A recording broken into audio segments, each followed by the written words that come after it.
I'm Lisa Kirsch. We have a very special guest joining us. Now, he's been here before. This time, he brought pictures. This is David Herman of Gardener's Supply. Thanks so much again for coming back. Great to see you. And today we're talking about orchestrating the landscape. And what I love about this is we have some pictures to show. And this is a project very near and dear to your heart. Very near and dear. In fact, I still have the fir mulch on my hands. You've been very busy. You got up early this morning. You're working in your own backyard. Right. And you're going to help us with the process by showing us how you walk through it as a landscaping professional. Right. I figured, we talk a lot about principles. Now it's good to see them applied. And for me personally, since I'm in a new home, I'm doing it in my own backyard. So I want to walk people through the things that I have to face. Everyone's going to have to face to some degree. And where's the very first place that we should start? Well, you have to look at your yard and divide it. You have to decide, what am I going to do? Make a map, make a plan. Okay. So sometimes you inherit part of your yard, which you may have pre-landscaped, Right. and other parts are undeveloped, and so you get to dream. So dividing our yard, is that something where we should sit down and sketch it out? That's something I did, but not everybody has to do that. You at some point at least have to sit and think, where do I want things? Where do I want trees? Where do I want shrubs? Do I want a garden? And when those trees grow, how much space are they going to take? So you're kind of making a plan where things are going to be. So in my backyard, you can see some that's already been done. I've decided that in the back are going to be the farm boxes, and they have to be raised up a little bit because my yard slopes up. Along the side will be trees, and there in the middle of the yard is a long rectangle of grass, perfect for croquet, badminton, or practice pitching. And then so you have to decide, how much area do I want to give to each of these? Of course, you're always going to have a segment that's somewhat of a utility part. And in the next slide, you'll see there's the air conditioner, there are some sprinkler valves and sprinkler box. And so you've got an area where I'm going to put some gravel and just do some basic storage, rather than try to plant anything in a very shady area. Certainly. It's a great place to just put things out of the way. This is a spot I was very grateful for. It's a partial sun, partial shade area. And since our yard is going to be very high harvest, very high yielding with farm boxes and fruit trees, I wanted to have a bit of splash of color and some fun. So there's a Japanese maple. We'll use some annuals and we'll use some color and some decorative rock and brick around the concrete. Rather than using rain gutters, we'll have an area where the water can splash rather than hitting the dirt onto the stucco. Okay, I'm in love with your backyard already, and you're just getting started. When did this project actually start? I'm about 4 weeks into it now. If all I had was time to work on my backyard, I might be a little further along. But that's also part of the process. We all have jobs, we all have families, we all have commitments that are important. So you also have to aim to enjoy the process, certainly. That's very good advice. Okay, we've divided the yard. We've decided what we want to put in our space. And now comes, speaking of space, something called spacing. Right. So now you've got the idea of, do I have room for it, and how much room is it going to take? So for us, we know that we wanted some fruit trees. How much area are fruit trees going to take? Well, along the larger side of our yard, which is 11 feet, I got dwarf citrus trees. You can prune them and keep them pretty small, but I wanted to give them at least 8 feet of growing room from wall to walkway. And I also can trim them on the top so they're not going to get too terribly tall, but you don't want to scratch yourself walking past those trees because they have thorns. You also want to make sure, here you can see I'm about 5.5 feet away from either wall. I'm also about 5.5 feet away from where the bricks are. It gives room for that tree to grow. It gives it a good 11 feet for its full birth.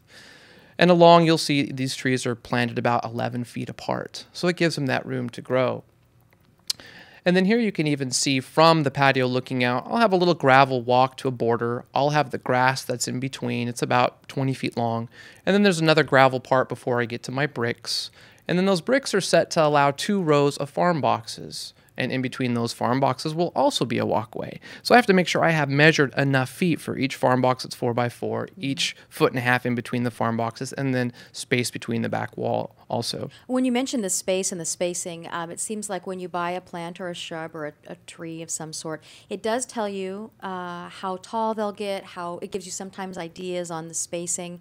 Would that be something that maybe you should run past a professional like yourself?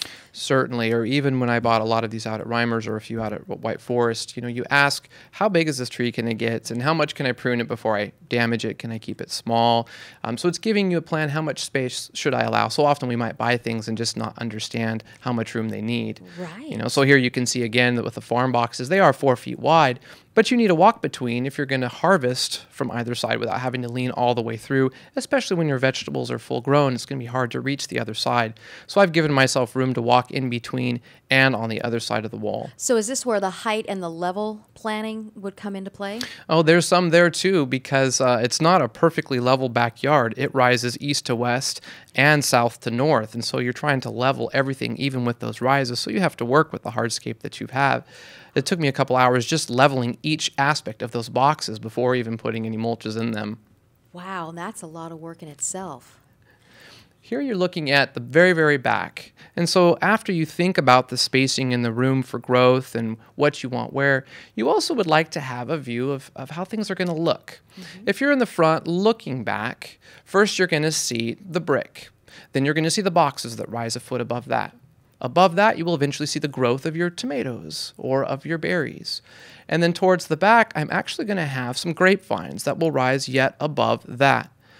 And then there's a little bit of a walk before you get to the wall. The wall is going to rise the highest, and we'll put some trestles back there to even give it another bit of height or a different look. So you like to see those heights and those changes as things are going to grow. Perspective. Some Putting it all in perspective. Absolutely. Okay. Yeah.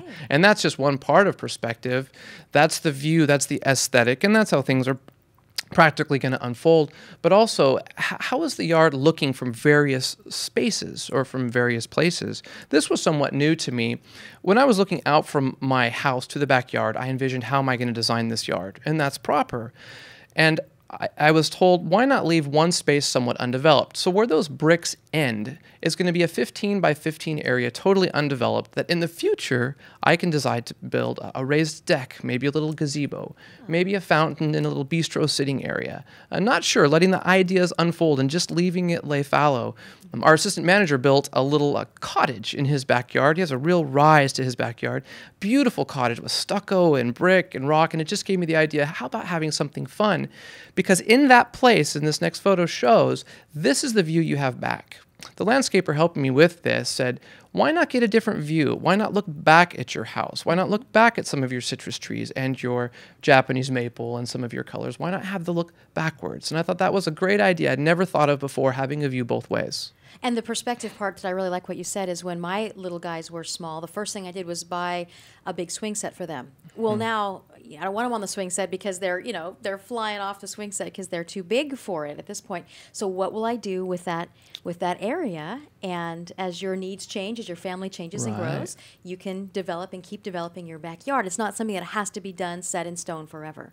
It's a living, breathing thing. Right, yeah. If you can contemplate an area that you're using, what might you use it for in the future? And that's something very difficult with pools. And so we decided not to go with the pool for that reason. There's so much more flexibility moving trees around or taking out farm boxes and adding something else, but it can be difficult with a pool. Yes, it can be for sure. And talking about trees and getting to the tree planting, that in itself is a big job. It is, because many trees grow well here if we have good soil, if we fertilize them properly, if we water them properly. So preparing a hole for a tree is very, very important.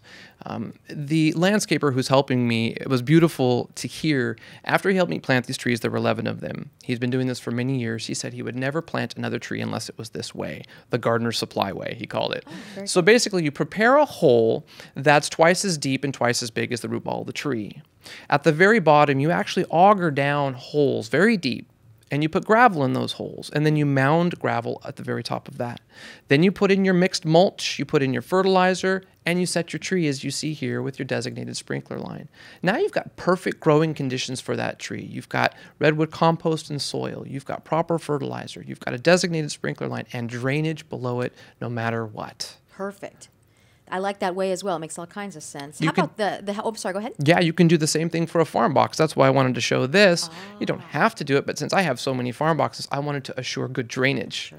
With that many farm boxes, there'll be 20 of them. I want the water to drain. I want the roots to have a good system in which to grow. And soil health is important no matter what you do with your backyard. It's absolutely fundamental. Yes, it is. And that's going to be the topic we really want to address specifically next time and more fully with yet more examples. But I wanted to show at least some of the issues I had to deal with at present and moving forward. One of the things that I had is the inherited part of my yard in the front. Now, these shrubs in this tree were probably twice the size and twice as healthy 5 weeks ago. So they're working backwards. I tested the soil, and the pH is very high. It's about an 8.5. It's a very high alkali. There's calcium buildup. There is a poor drainage. I have to amend that. It's harder to amend after the fact. It's possible, but it's harder. This is taking a second fiddle or second string right now because I'm working on the back for the kids and for my wife, but eventually I'll have to amend that soil.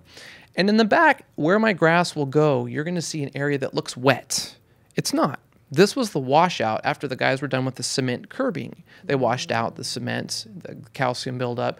That is actually now tainted dirt. I'm going to have to scrape that, put in some other dirt, rototill some fir mulch or some redwood compost in there, and now bring that soil back to health. That's how you amend the soil. That's one of the ways you amend the soil, is actually putting good nutrients, good materials back into the soil for proper growing conditions. Well, let's take a look at your website. What kind of information can folks find on your website? Well, on the website, we're going to have a lot of the things I've spoken of in pamphlet form. We're going to have a fertilizer guide. We're going to have a tree planting guide. It's all there. You recommend it? Absolutely do. And where can people find that? Just Gardener's Supply? GardenerSupplyInc.com. GardenerSupplyInc.com. If folks want to stop by your store and talk to you and the other professionals there, where are you located?